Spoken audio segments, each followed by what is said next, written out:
মুমিনিন হযরত ওমর নিশিরাতে বার হয়েছেন ছদ্মবেশে। কোন প্রজার কি করে তিনি দেখছেন। হঠাৎ দেখলেন একটা পাহাড়, দুটো পাহাড়, আরবে পাহাড় বেশি, দুইটা পাহাড়ের মধ্যে এখানকে গিরিপথ বলা হয়। ওই গিরিপথে একজন মহিলা দাঁড়িয়ে দাঁড়িয়ে জিকির করছে সুবহানাল্লাহ, আলহামদুলিল্লাহ, লা ইলাহা ইল্লাল্লাহ। থমকে দাঁড়ায় ওমর। মেয়েটাকে দেখলো মাথায় থেকে পা পর্যন্ত বোরকায় ঢাকা, শরিয়াতে ঢাকা, বেপরদা নাই, মুসলিম নারী একদম পর্দায় ঢাকা। ওমর ফারুক বলেন, মা, কোন মেয়েকে যদি মা বলো মধ্যিখানে শয়তান উড়ে যাবে। আর কোন মেয়েকে যদি বলো দিদি, কি বললো, ওপরে মোদি, নিচে হলো দিদি, কি আছে দিদি, দিদি, দিদি মানে একবার দি না দুবার দি, দিদি। কথা বোঝেন? যাই বলবে দিদি, মধ্যিখানে আসবে মোদি। মোদি মানে কে? শয়তান। কি আসবে? দিদি বলছ, মোদি চলে এসেছে। দুজনের হাতটা আস্তে আস্তে মিলিয়ে দেবেন। কোরআনে বলেন, কুল্লিল মুমিনিনা ইয়াগুযু মিন আবসারিহিম। হে নবী, মুমিনকে বলে দেন ঘিয়ের পাশে যেন আগুন না রাখে। ঘি বোঝেন? ঘি বোঝেন না? গরুর দুধ থেকে ঘি হয়, হয় না? আচ্ছা, ঘিয়ের পাশে যদি আগুন রাখে, ঘি কি হবে? কোন দিকে যাবে? একটা নারী এবং পুরুষ পাশে পাশে বসবে না। নারী আর পুরুষ পাশে পাশে বসবে না। পাশে বসলে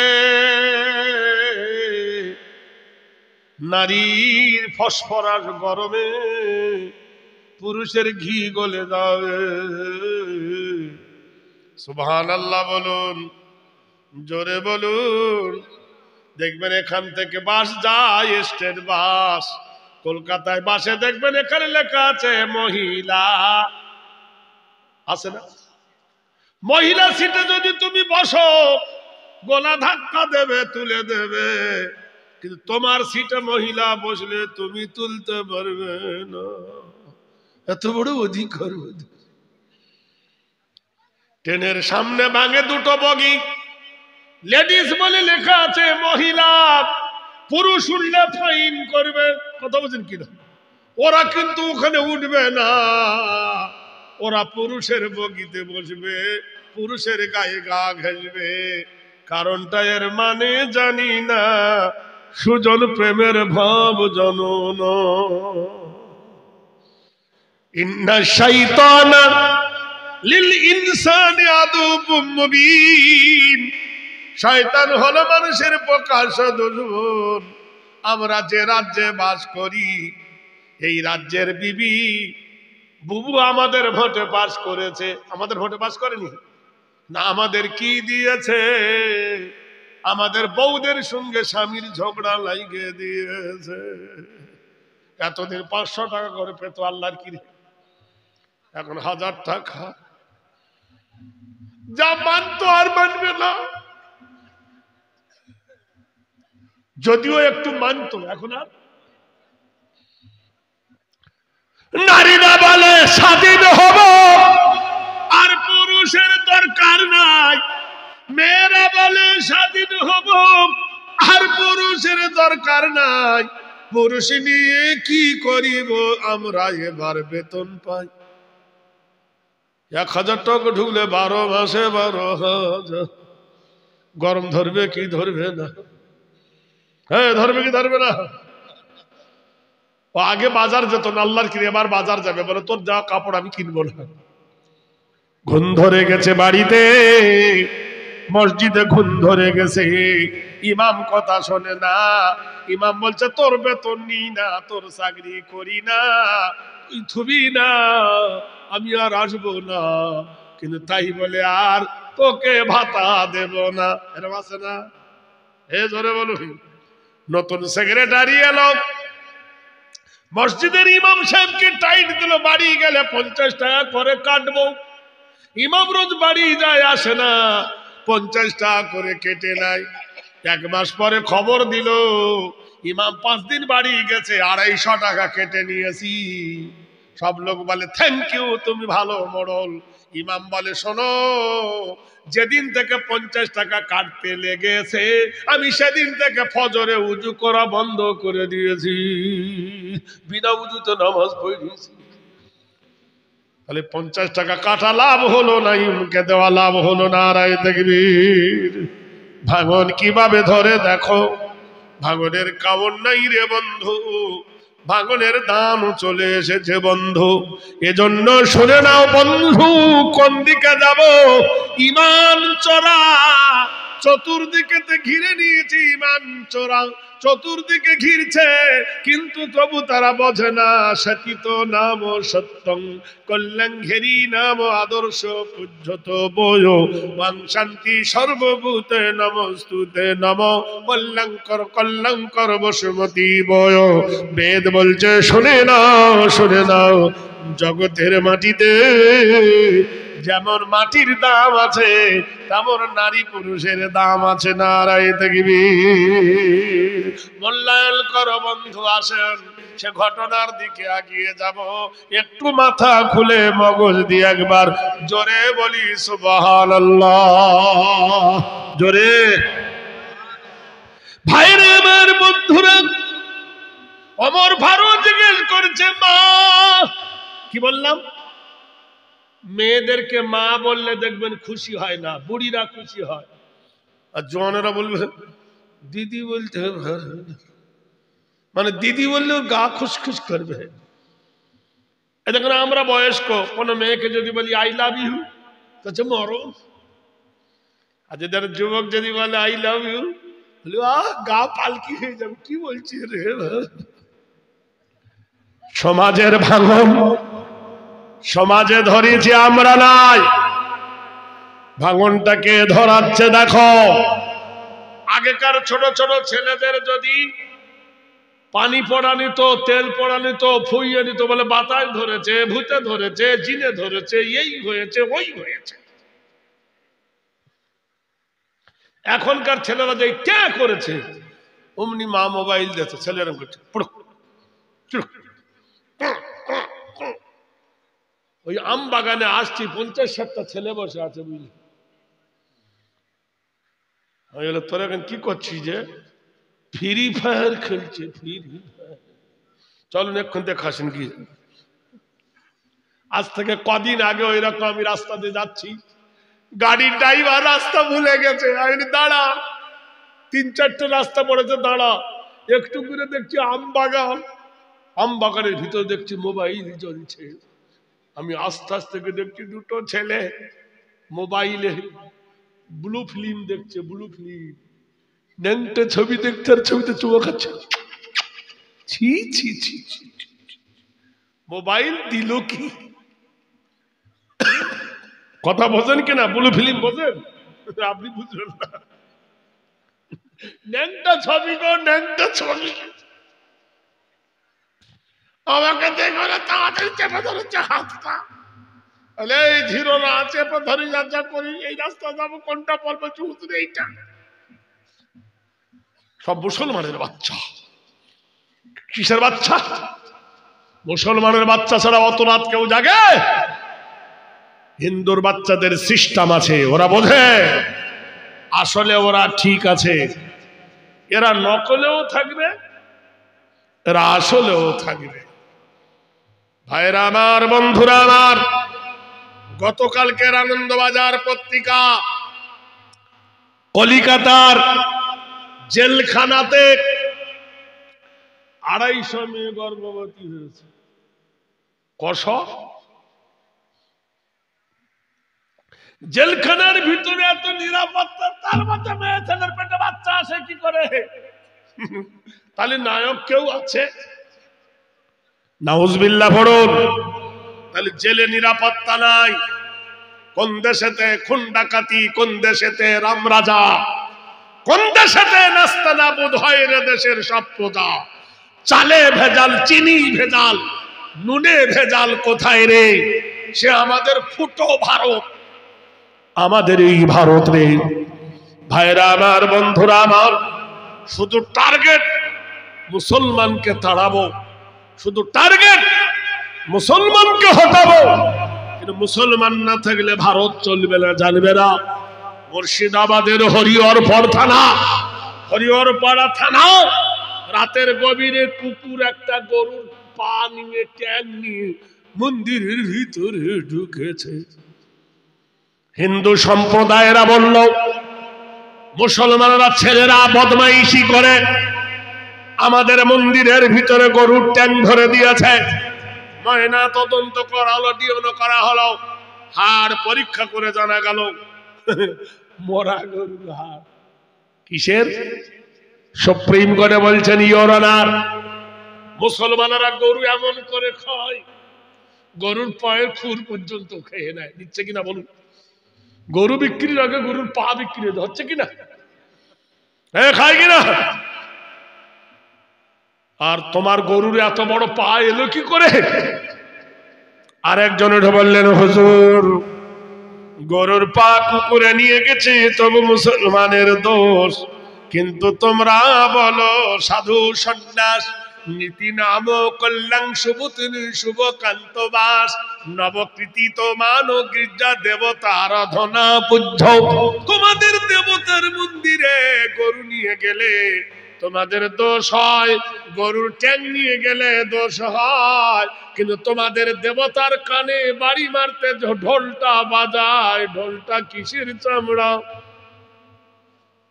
জোরে তা তোমরা করো তো শুরু, এরা খেয়েছে গরু, এটাই হলো দোষ। আর তোমরা যে পাটাম পাটাম করে ঢোল মারতেছ সেটা হলো গরুর চামড়া, ওই তার বেলায় তো কোনো বাধা হয় না।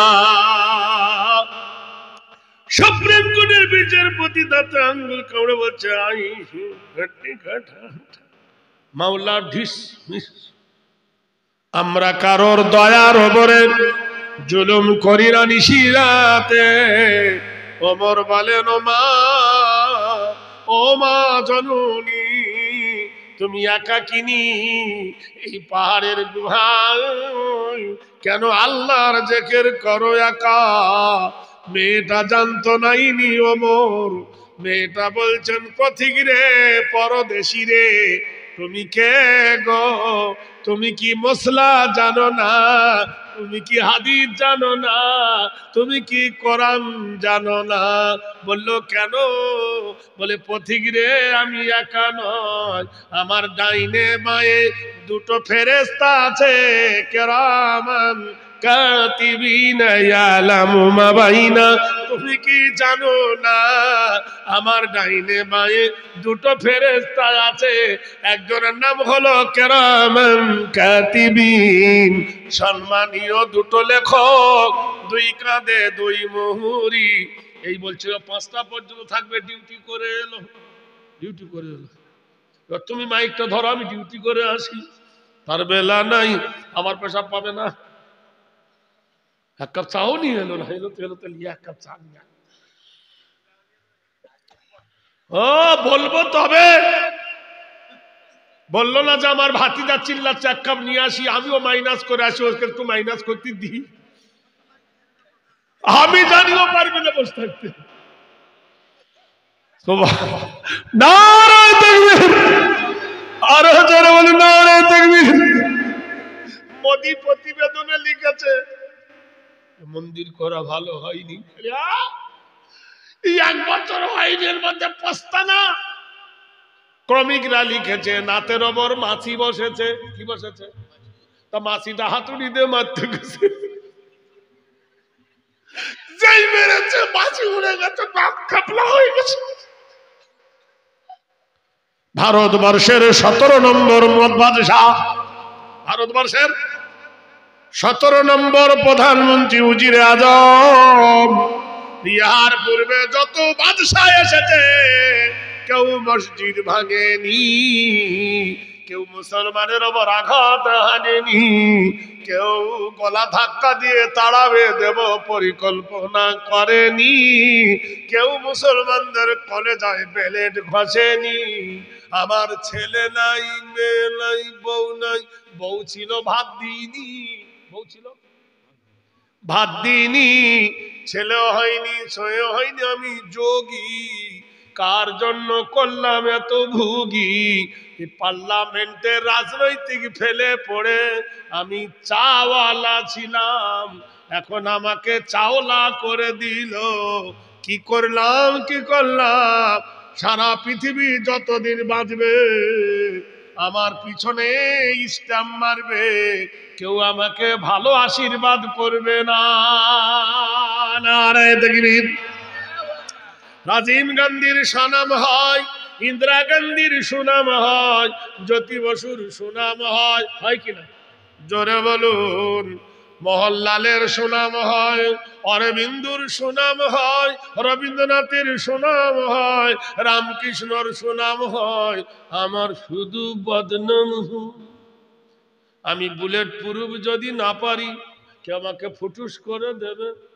স্বাধীনতা পেলাম না, আমি মরে গেও শান্তি পাবো না, আমার ছেলে নাই, মেয়ে নাই। দাঁড়াও, ভাবিতে উচিত ছিল প্রতিজ্ঞার আগে।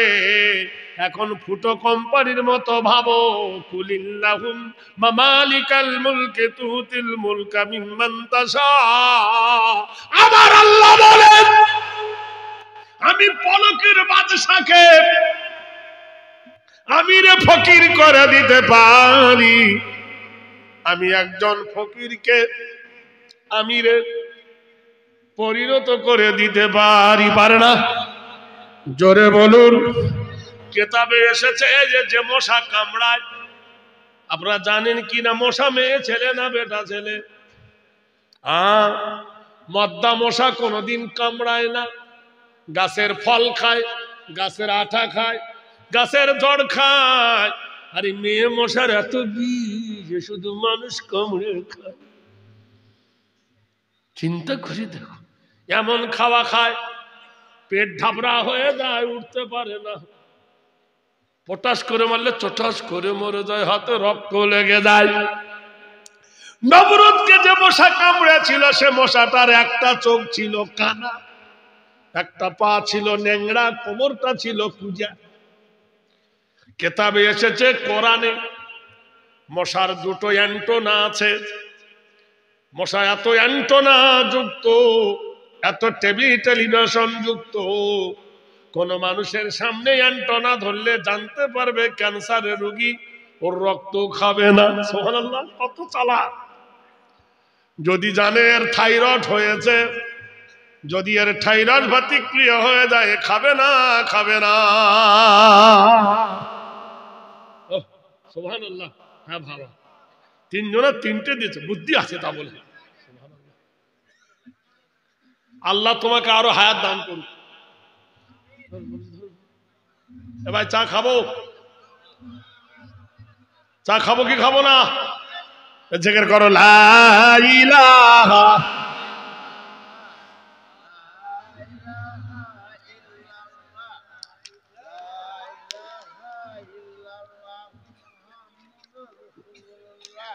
জোরে বড় লা ইলাহা ইল্লাল্লাহ, লা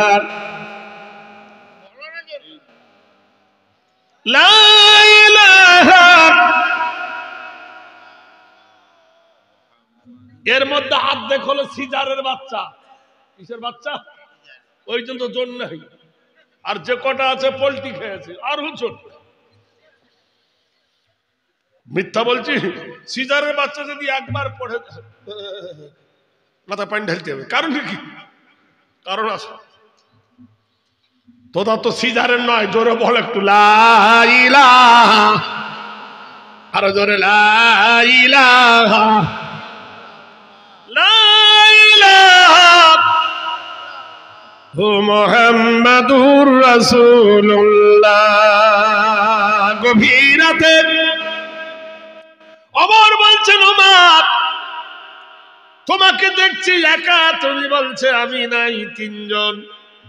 বলে দুই কাঁধে দুই মুহুরি, লিখছে তারা ডায়েরি, দুই কাঁধে দুই মুহুরি, লিখছে তারা ডায়েরি। দলিল দেখে রায় দিবেন, টাকা পয়সার নাই কারবার, সময় থাকতে মনা হুঁশিয়ার। আহারে